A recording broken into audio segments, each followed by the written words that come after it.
Welcome to Lured In Podcast, our first ever podcast. We're going to start rolling these out. Joined by me, myself, Noah, Jared, Garrett, and Crofty. And episode 1, we're going to get off rolling by starting by how do we meet each other? How did this Lured In thing get rolling? So, Jared, I'll fire off with the first little thing. Just how do we get this thing rolling? How do we meet each other? How'd that go? Well, there's kind of a couple different things. So Crofty and I, Connor or Crofty, and I have been friends since high school. We grew up together. He grew up right down the road from me. So we've been friends for quite some time. But I met Noah and Garrett in college. So once I made that connection in college between Noah and Garrett and we became friends, then it kind of just transitioned, and our love for fishing and the outdoors, we kind of just all became best friends. Mm-hmm. Anything to add? Either of you? Blossomed. We blossomed to friendship. I was sitting in freshman year. Crofty's 1 year younger than Jared and myself, and Garrett's 1 year older than Jared and myself. And I remember sitting freshman year. I've known Garrett. Garrett and I went to high school together, but freshman year I was sitting in college. I'm thinking, wow, who's this yahoo that's walking into this classroom? And I had an open chair next to me, and sure enough, he sat down, and then a guy named Jared, he was the one who sat there, and then it turned into this. So I thought he was weird at first, but it turned out right. At first. Yeah, at first. It's still. Hey, the only reason you're the only one I really truly recognized out of the room. I know. Because one time when we were going to like one of the high school dances, what were we? It would have been 10th grade. 10th grade, you were in our picture party. I know. I remembered that. My cousin's date dropped her, and then so she asked if I wanted to go. I said, yeah, why not? That's right. So I recognized you, and maybe I do remember that. Maybe I do remember that. A while ago now. Well, that would have been turnabout. Because it was turnabout. Yeah. 10th grade or 11th grade? 10th grade for me. Our 10th grade. Maybe I wasn't. I probably wasn't there. No. And here I am, just guilty by association. As always. The dad of the group. Yeah. Hey, I'm pretty sure for the record, I just had the truck for this thing. Oh, okay. Well, for the record, I wasn't in on any of these yahoos except Jared, I guess, until Jared invited me on a trip to Rainy River with all these meatheads, and that's how I got all wrapped up with Noah and Garrett. Mm-hmm. So yeah, I guess we can go on right into that and talk about the first time we all fished together. I'm gonna predecess that one first. The first time I ever fished with Jared, it was that fall. No, it was that following. Before you start, Noah, I want to just go off topic a little bit. Sure. Crofty said the Rainy River, not good. We can't fish it this year. I suppose we can explain that. Yeah. That's the reason right there is why we're doing this online, all from our own houses, because we can't sit next to each other, and then the Rainy River accesses are closed because of the coronavirus. It's perfect timing for this. Yeah. Social distancing. I have my boat's in the garage, all ready to go up to the Rainy River, and I got the word that all the accesses to the river are closed. And those people that haven't heard, the county's kind of closed off all the river access to the Rainy River unless it's a private access. So, I mean, you could still go if you really wanted to, but just better off following the general rules and just not go this year. And hopefully, with everybody staying indoors, this virus will pass and we can get back to fishing. I hope it passes sooner than later. Who knows? It should. But that was Garrett kind of touched on that. There's I saw on Facebook yesterday, it was a list of the landings that are closed and then a list of the landings that could be open. I didn't see the ones that were open. But. Okay, so they have to be private landings of some sort. But don't you guys think all county owned, City of Baudette, and state park landings are closed. But there is a lot that are still open yet. Oh, maybe. Okay, so Garrett says there's a lot still open yet. I'll have to research it a little more. Maybe there is. Maybe there isn't. But if there is, don't you think that's a little counterintuitive? Yeah. Because now the landings that are going to be open are going to be just packed. True, but then because people are going to go. You got people like me though who I didn't even know that there was still maybe a couple open. I guess I didn't even think of that. So I guarantee a lot less people are going to be going. Well, I was looking at some stuff on Facebook today, and there was one guy that posted the video of the one guy fishing on the iceberg. That was today, and he said that there's like 10 vehicles at most landings at max. But that's because, well, I mean, to be the good Samaritan, you're better off just staying at home, following the rules, get this thing over with quicker than later. And, Yeah. I mean, they're closing them for a reason, so obviously, you know, sucks, but what can you do? Yeah, what do you do? That's kind of what's going on now. I'll jump into the actual Rainy River when we all went fishing up there a couple years ago. That was the first time we all fished together, all four of us. It was spring of 2017. Yeah, we went over this yesterday. Spring of 2017, and we're targeting sturgeon for the first time for any of us. Actually, Garrett and I went the weekend before. No, we were targeting walleyes. Were we? And we couldn't catch a thing, so we decided to fish for sturgeon. Okay. I don't remember which weekend it was. I just know water was super dirty, and Noah and I went up there to catch a sturgeon because we hooked into that one the week before, and that was huge. Yeah, we hooked into a giant and lost it by the boat. Didn't even get to see it. Saw the leader, but I didn't see the fish. Water was so dirty. We did go up there for walleyes though, because that's why Garrett caught that. Like, what was it, 50 inches? 52. Yeah, and you caught it on a walleye rod with what? 8-pound test? 8-pound test and a flashy jig. And I was trying to screw with you. I was trying to snag your line because you were sleeping. But and then he hooks into this thing, and we think it could be a nice walleye. We don't know yet. And all of a sudden, the thing surfaces and jumped, and it hit the boat. It hit the gunnel of the boat. It hit the gunnel of the boat. Oh, yeah, I do remember it. And fell back into the water. Then a 40-minute fight later, we finally got it up. So, Noah, as long as we're explaining that trip, you might as well explain yours, because that's probably one of my biggest fishing memories, and I just got the chance to hold it. So I know, right? That was the best thing ever. We were there. We couldn't have been there that long in that spot. No, not at all. An hour, maybe. An hour at best. We had 3 sturgeon rods all and one guy fishing walleyes. Garrett was fishing walleyes.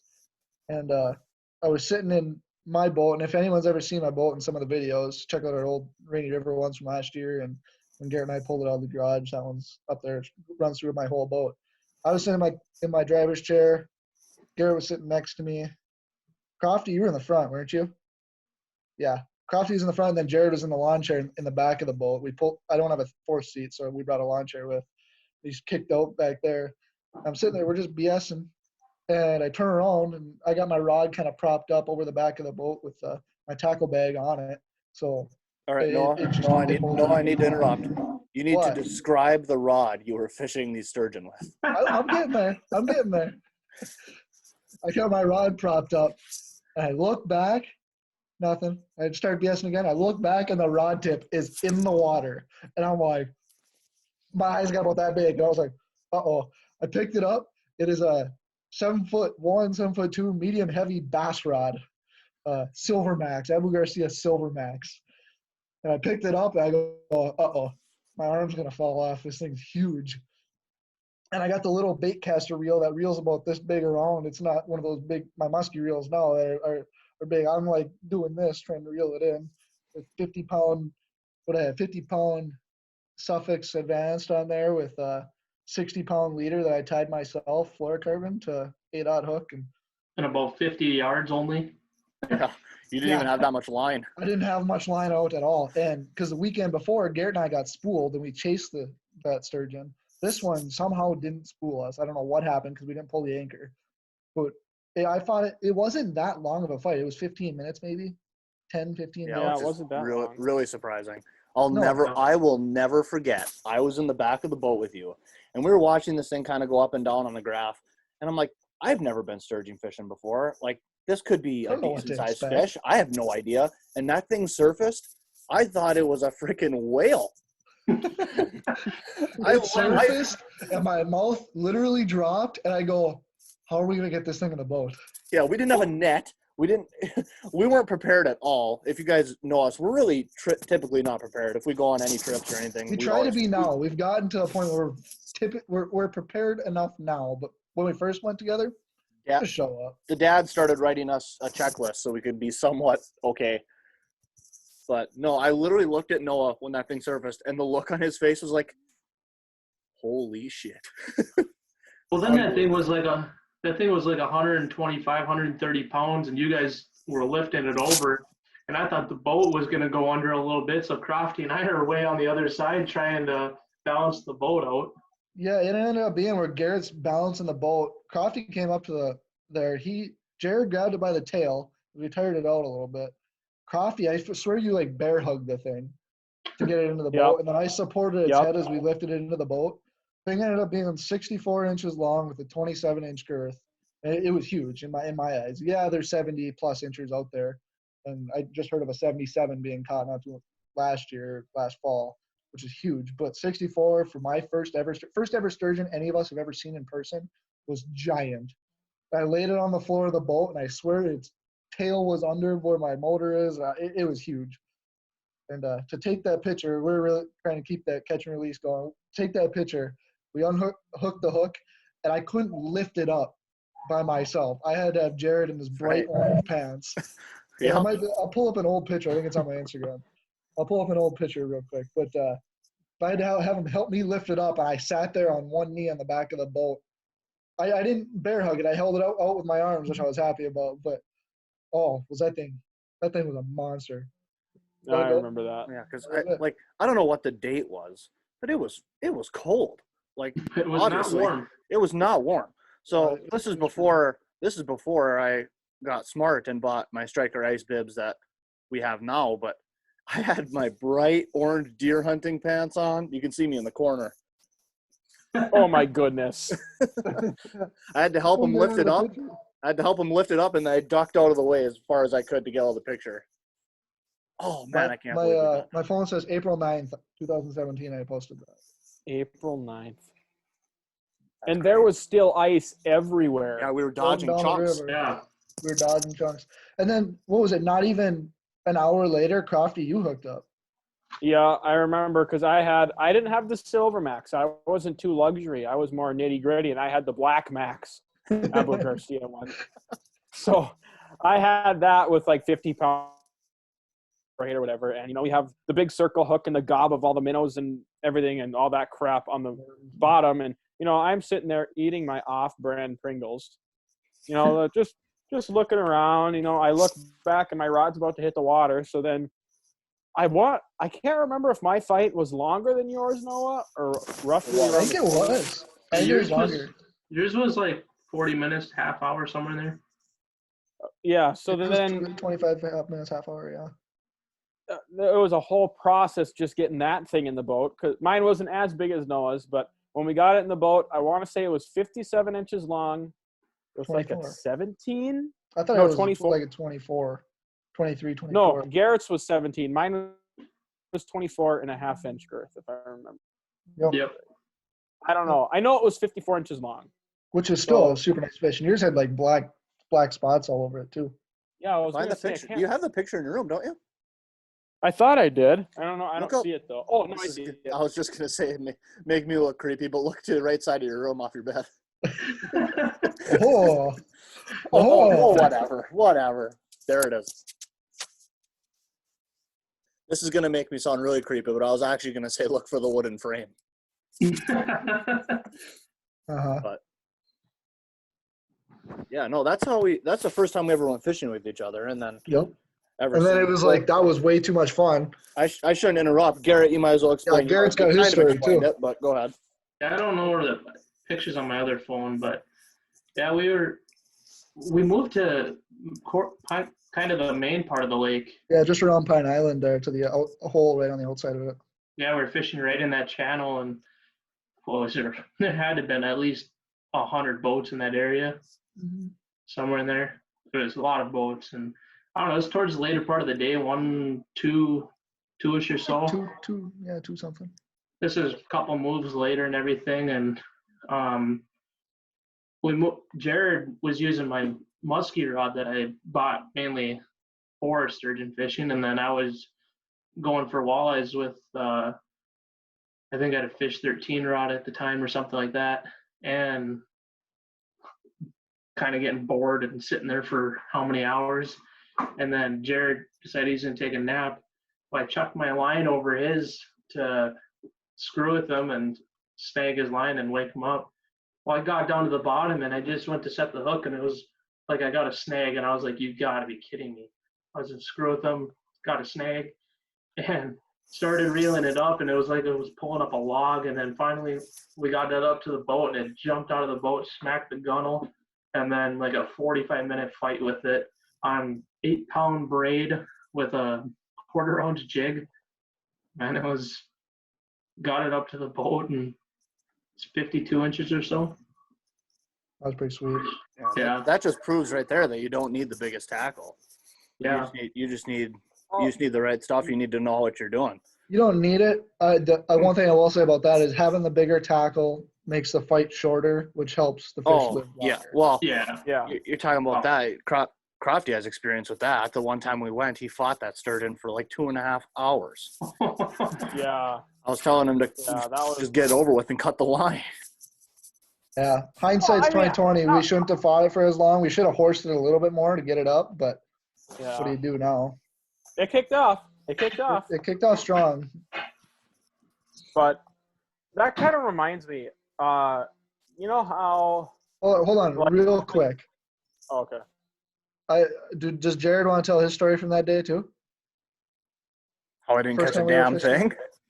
No, you The did. typical? No, well, you didn't You did. put anything in the boat.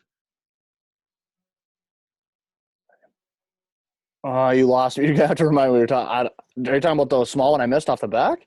Yeah, Jared Oh. was so mad at the end of the day. He didn't catch anything all day. He ends up getting a bite, horses it in. It's a small sturgeon, loses it 20 feet behind the boat. Typical. Didn't catch anything. That's just my luck too. Hashtag Oh, 39. I think I'd call it skill before luck. Hey, Yeah, at least it wasn't like a 28-inch walleye that got hit off with a net. Yeah. Crofty. But okay, so next topic, Garrett. I don't want to talk about that. But so Later Garrett episode. was talking about how he was using 8-pound braid, right? Yeah. Like, I know that that's light and everything, but like you can't, like just braid in general, you can't tell me that if I get 8-pound braid and pull it with 8 pounds, it's gonna break. It's not Not a break. chance. I feel like how they grade like the weight of how much it takes to break a piece of braid is so like unrealistic almost. You know what I'm trying to say? Yeah. Like if I had 8-pound I don't know how they do it with braid, to be honest. I think because it has to do something with like snaps cycles or something like that. I thought I remember St. Croix saying that when we toured there, that it was like how many cycles that the line goes through before it, I don't know, something to do with that. Or like how the tension is pulled on it or something. But I could be wrong. I thought I heard them saying like how many cycles and something like that. Huh. I have no idea. I have don't know. not a clue. I just know that if you want something for walleye fishing, my opinion personally, 8 or 10 pound Power Pro can never go wrong. If you're looking for braid anyway, that's my opinion. I have a slightly different opinion. That I don't disagree with his, but mine's a slightly different. And I'm a straight fluorocarbon kind of guy, unless I'm fishing deeper water or jigging wraps, then I'm fishing braid to a fluorocarbon leader. Otherwise, jigging in less than 25 feet, 22 feet, I'm in straight fluorocarbon. I guess that's just what I've grown up that way. That's what I've always done. I go braid. And I tie Who it to a outfishes Jared fluorocarbon. every time? Typically, yeah. Typically. Your guys' fishing IQ is just off the charts. I know.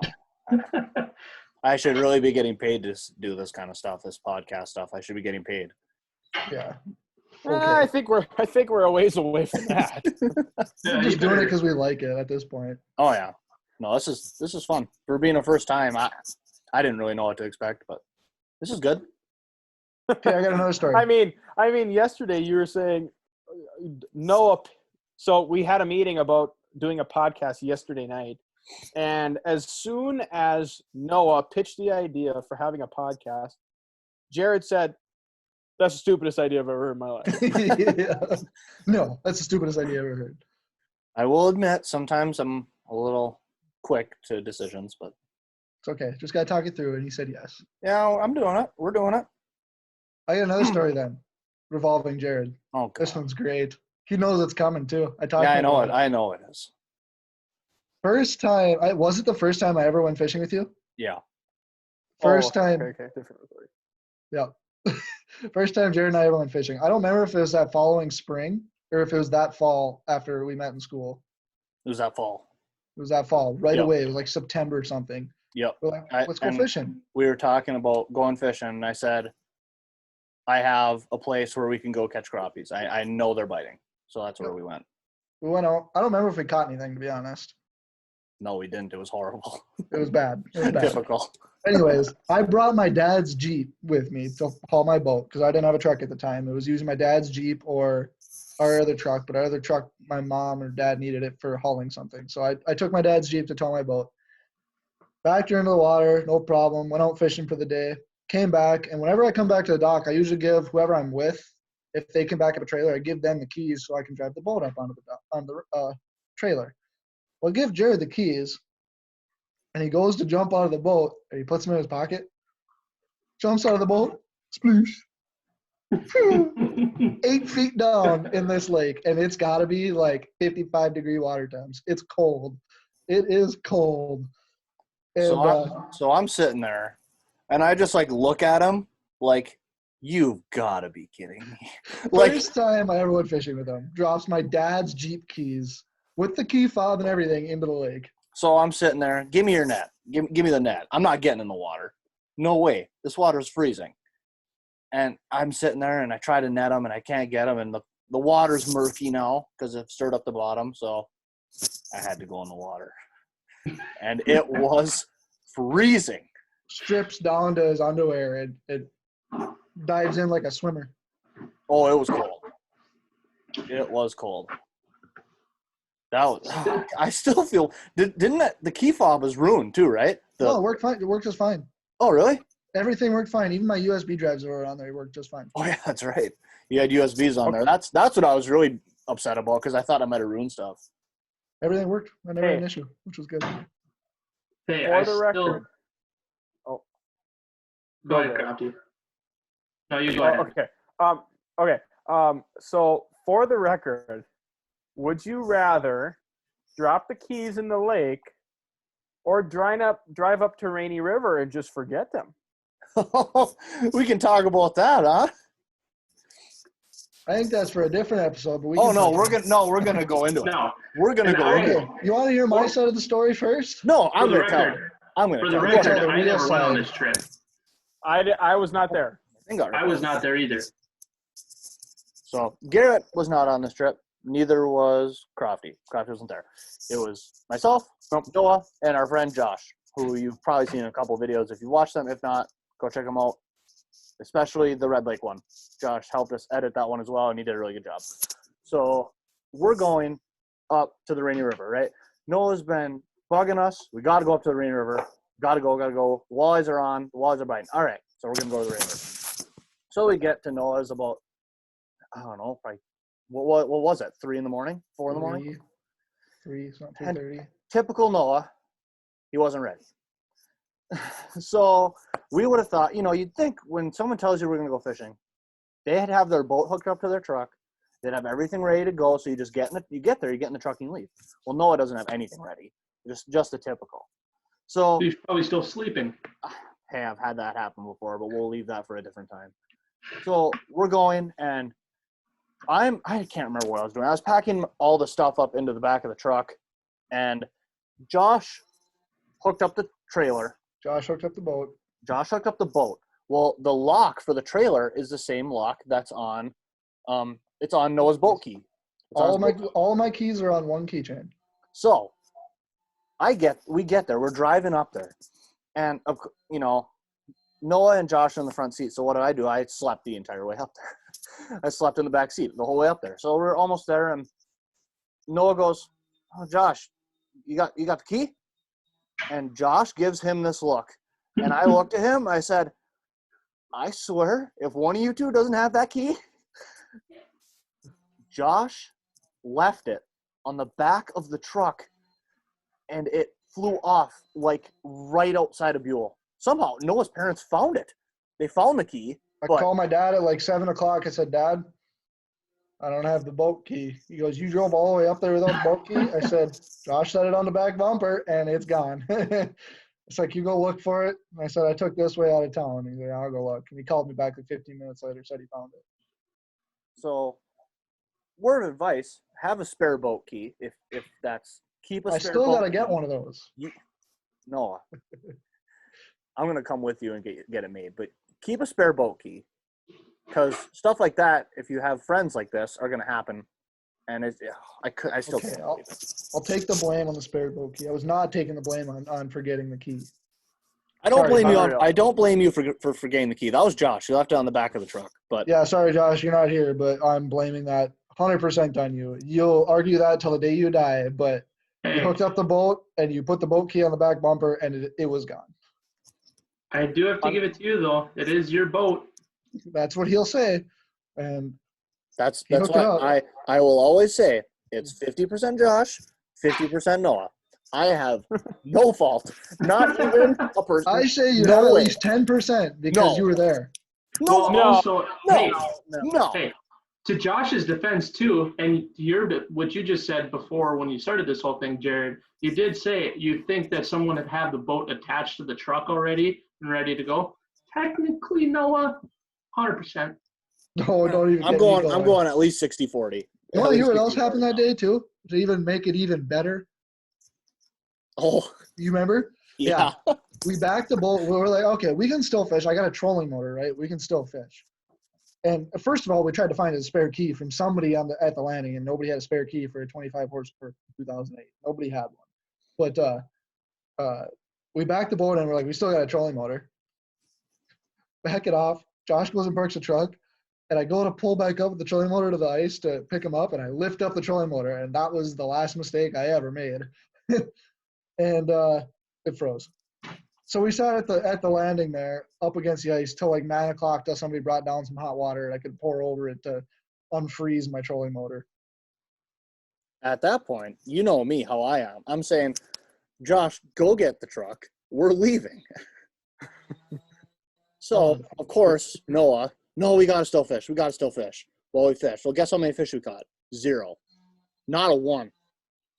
These guys weren't really trying that hard. No, I was. Really? Yeah. I was the only one trying real hard. But the thing It was that really bothered it was more of a talk crap kind of a day. Drive 3.5 hours to talk crap and not catch any fish. But the one thing that really bothers me, hi Tina. Hi, Tina. The one thing that really bothers me is that, like, what's his name? Marshall Outdoors. He was right next to us. He was right there. And he was caught right there. a ton of fish that day. I literally watched the video he made out of it. They hammered him. I know. It was like him in and the a friend. background. It was like him and a friend. They hammered him. They hammered fish. We couldn't have been 25 yards away. Nope. We We were a little further than that. They were close to right on the Canadian border in the middle of the river. We were in the same proximity as them almost the entire day is what I'm trying to get at. And we didn't catch a fish. So Hey, one thing we should bring up too is about Canadian border is now you can fish shoreline to shoreline. You don't have to worry about the line anymore. Yeah. That happened. this year, Huh? too bad we This can't year? fish it. Yep. They made that rule Wow. that you can't. Oh, that is the greatest thing I've ever heard. So Because we Crofty- did have a video. We did have that video, and then some guy commented saying that, hey, you may want to take it down just in case. But now it's all legal. You can fish shoreline to shoreline as long as you don't touch the Canadian shoreline. We had one where Crofty hooked up with sturgeon and we chased it. We got really, really close to the Canadian border. And it was very questionable on whether or not we were in Minnesota or not. And we just said, we're not going to deal with it. So we didn't post a video because of it, which probably a good thing. But yeah, that's awesome. I didn't hear of that. Unfortunately, that video probably would have done fairly well. It would have done well. But what do you That's do? okay. Yeah, stuff happens. But like, okay, so just talking about that for a quick sec. Like, by law, I guess, from my understanding, you have to, you have to cut the line? Well, you have to. You can't. Your Figure boat out can't how be you- in. Your boat can't be in Canada. If you're on the Minnesota that side, was, you that don't, was and you, the issue. The and boat you can't be don't, there. yep, and you don't have a remote border crossing or passport on you, which I think we had our passports on us, but we didn't have the remote border crossing. Wow, are you spoiled? Garrett just, if anyone's listening to this and not watching, Garrett just got brought a breadstick. And I had a soggy Polish or a dry Polish for dinner, so. I had a good dinner today. A good piece of ham and some potatoes that I cooked in the oven. Hey, A with little this bit different than the whole- chicken strips and fries that I normally have. with this whole restaurant shutting down and stuff, we ordered a 6 thing of or a big tote of chicken tetrazzini, and it was huge for one. But then it came with a bunch of breadsticks, and it was like $55. You know, and Andy went and picked it up. Was that from Grandma's? Yeah. Yeah, no. My brother's wife did that the other day, and my brother was talking about it. He's like, you would not believe the amount of food you get. He's like, you wouldn't believe it. It's huge. It's a lot more than 6 servings, I'll tell you that much. Yeah. Well, they're trying to get rid of it all. I know, so it doesn't sit there. No, they're not having. It's like selling like hotcakes. Yeah. Yeah. I mean, I was talking to one guy that my mom's friends with, and he said that they're really like they have the same amount of business, really, if not better, more business, because people just get tired of cooking, so they just order out more. Well, Makes and, sense. Well- and I think people kind of feel for businesses like this. I mean, like, if you can't go to a restaurant, say No, like, local restaurant. I mean, Grandma's is a little bigger. It's a little bigger, but if you have like a local mom and pop restaurant, something like this, if they're going to be closed down for like a couple months, that could put them out of business. Definitely. But the thing is, when I'm thinking about it, like, okay, Grandma's may be a different circumstance because they're a little bit bigger. But say Bee Gees sold out of all their food, okay? Yeah. The community was really helping them out. They were all buying all their stuff. Okay, so now they're out of food. How do they get more? Because It's still essential. It's listed. Food is still essential, so they're still getting all the regular orders in. Yep, and they're still manufacturing through the all that food. upper Midwest food thing, Yeah. the trucking thing. That's still good to go. Oh, I didn't think that was I didn't know that was still running, I guess. Because that's Yeah, how some grocery stores get their food too. I mean, like me right here, there's a cheese factory, and that one's still running. Cheers, everyone. Cheers. All right, next topic. Does anyone want to talk about how my Amazon went off, Alexa? Why, I don't know. But anyways, does anyone want to talk about how we does anyone want to talk about things throwing me off? How we started Lured Outdoors. I was not involved. Yeah, Garrett wasn't involved in the. We're not going to very talk to start. Garrett right now. Garrett can I mean, I can start. yeah, I go can ahead, do it. Crofty. Okay, so it was the fall of 2018. I was at college at the College of St. Scholastica. All these other meatheads were at Iron Range Engineering in Virginia. And Noah, the year before, went to something called Camp Fish. Fishing It's Careers located Workshop. okay, Fishing Careers Workshop. Okay. It was located in Brainerd on Gull Lake at some sort of convention center. And Noah went the previous year and found it to be really, really interesting because it's basically a talk about how people like us can get into the fishing industry. And there was a lot of big fishermen there. I know. Well, Al Linder is the one who puts it on. Al and Yep, Troy Al. and and then Jason Mitchell's there, and all kinds of big names. Anywhere from So- guides to pros. There's a couple pros like Jeff Gustafson was at the one last year. I said guides already. Social media guys, corporate Brett guys. McComas.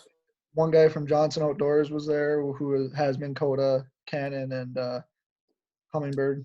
I mean, St. Croix guy was there. I mean, everybody was there. Mark There's Fisher a from there's a Applebee's. lot of people within the fishing industry, within all levels, from the pros or the YouTubers that you see every day to the person that just, not saying they're any less, but the people that work at St. Croix. Or there's a lot of different people within the industry talking about how you can try to get in the industry. From my experience, it was awesome. But anyway, continue. Yeah. So that fall of 2018, Jared, Noah, and I decided to go. So we went to this fishing career shop, and we went to it, and it was super, super cool. I mean, there's all kinds of big names. Just off the top of my head, there was a big head from Humminbird. There was Eric Hadia. He was there. He makes the hot rods.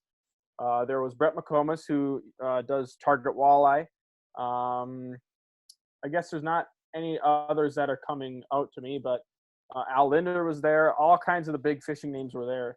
And they were talking about all kinds of really interesting ways to get into the fishing industry. So when we were coming on our way home, we were just like, we basically were just saying, screw it, let's just do it. Because that was one of the big takeaways that we took away from the event was there's no sense in waiting, because the longer you wait, the longer you're just going to push off what you should have done before. So we decided, let's just do it. So after trying to brainstorm some ideas, I can't remember who came up with the name, but on the car ride, we Car ride came up home. with Yep. on our car ride home, we came up with Lured and Outdoors. You and that's came how up we with the started. name. Yeah, I I think did? you did. Yeah. You did. Okay. Well, Yeah. then Lured and Outdoors was created. Well, actually, we came up with like 10 different names. We were trying to find one that wasn't taken. True. That's true as well. But Yeah. it was one of the first ones you listed. I remember I think that. it was the first one. I don't remember for sure, but it was one of the first ones. And it was you in kinda just, What can I McGregor say? when he came up with it. I remember that. What can I say? For Hill City, it was Hill City. I'm a miracle worker. but So from there, it was we went and we filmed our first episode up on. No, we did a backcountry lake for perch and bluegills. hey, Yeah. that was not the very. Let's clarify. That's the first one we published. It The is. Yeah. first one we recorded Oh, that's right. It was was crappies. That was crappies. It was And brutal. that was It was like 30-mile-an-hour winds, and we caught 2 fish. No, I would have been fine posting 2 fish, but the wind made it horrible. and Garrett's I don't remember that. Where what? You was weren't I there. there? No, No. you weren't. Oh, okay. Garrett's brother caught a little slimy northern, and I'm talking like maybe 22 inches. I don't even think it was that big. I think it was. I like, don't. Anyway, it was tiny. And Garrett's brother was using this rod, and the backbone on it was probably that big. It literally went handle, backbone, and it went straight down into the ice. Like, I don't know what kind of rod it was. It would be the perfect definition of L&M the special. I was just going to say the L&M special to a T. But, oh, man. No, so we recorded that, and that just, I mean, we couldn't start off that bad. So we went to a little pond. I remember it was Noah brought us out here, and I was trying to figure out how to get there because we drove separately, and we met you out there. And we couldn't find this thing. We went, Crofty and I were driving around, and we couldn't find it. We finally found it, and this is early in the year. Like, this is So it's Early. like 3 inches of ice early yeah, in the year. we're talking like 3 inches ice to the point to where we're checking the entire way out. We're being safe. We got to make sure we're being safe because this could be unsafe ice. So we checked the whole way out, and we're like, we're good. There's at least 3 inches everywhere. So we're like, all right, let's fish. So this is the one takeaway I had from it. So long story short, when I was younger, like 10, I broke through one time in my life, and it's terrifying for one, if anyone ever has, and it's cold. So we were going out, we were checking, and there's 3 inches everywhere, right? So I didn't see it, but there was a little, what would that be, the northwest end of the lake, there was a little stream. There's a little stream that came into there. Well, I didn't notice that until I walked, and all of a sudden I walked over there, and I was going to go fish over there, and I walked, and I'm like, oh my God. And I had the auger with me because there weren't any holes over there, and I drilled the hole. I don't even think the auger made a full rotation. I don't know if it did.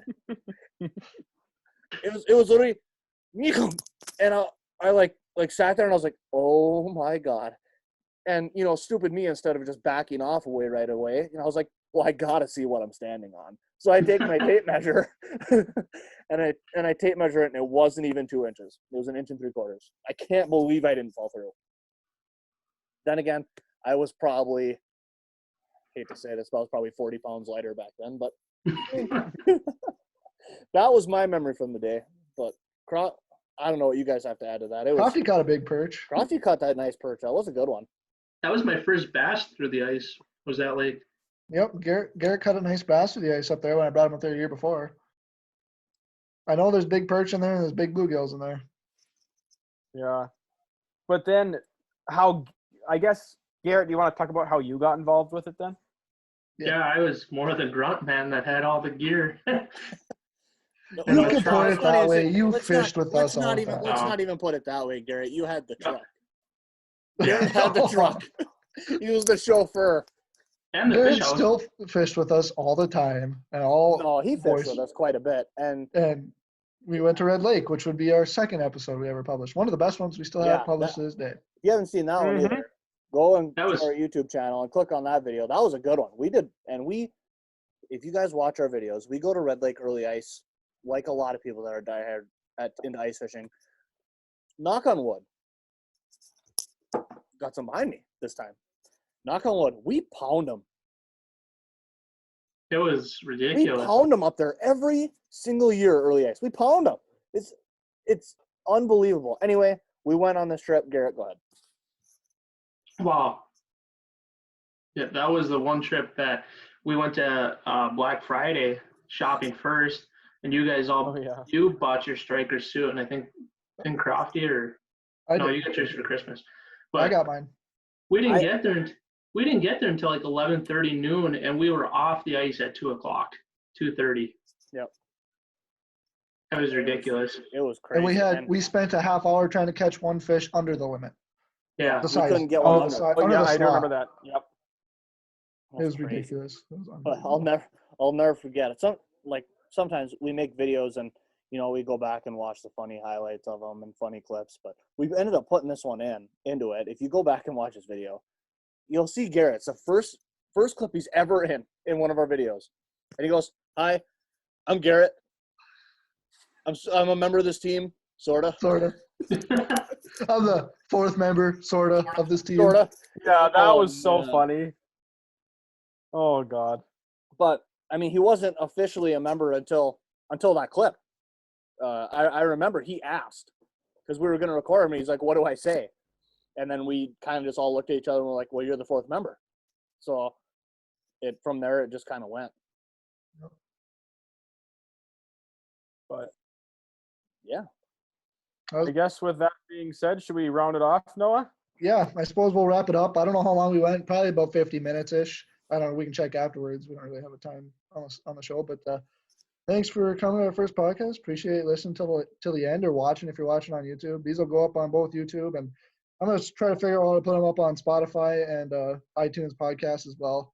There might be a couple I might figure out later, but those are the two big ones I also want to hit.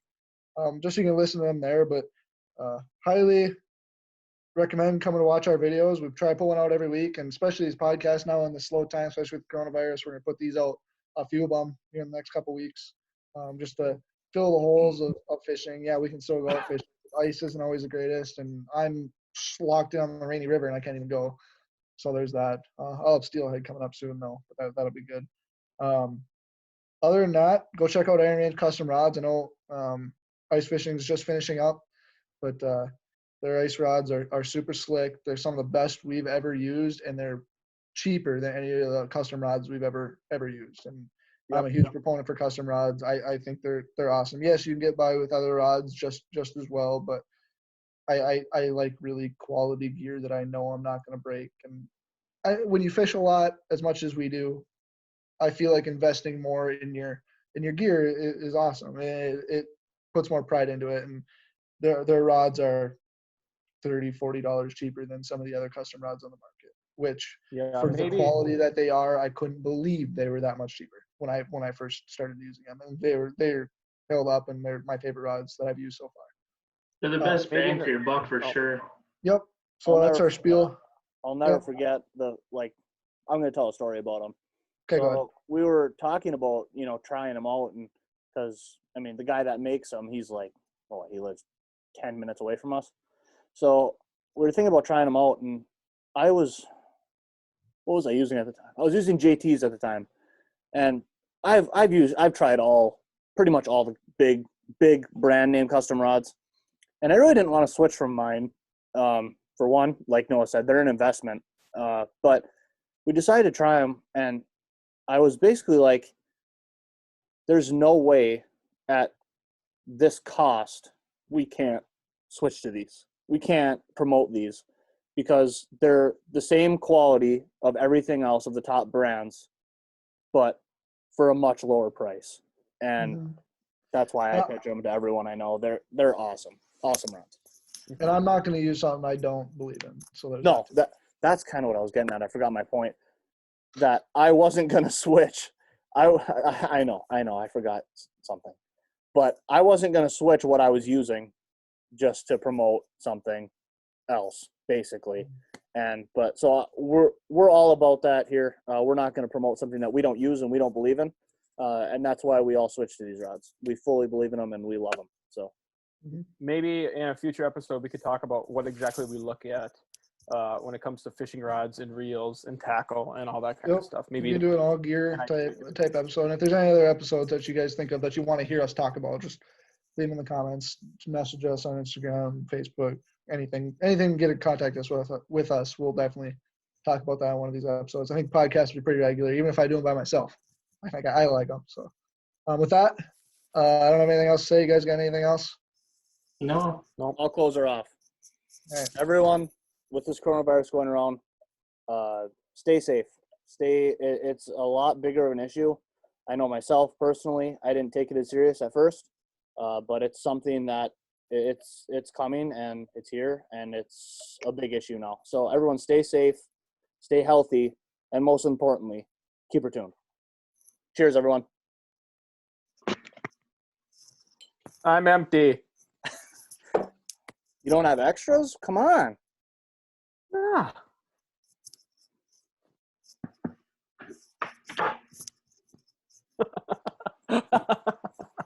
I'm a sunflower.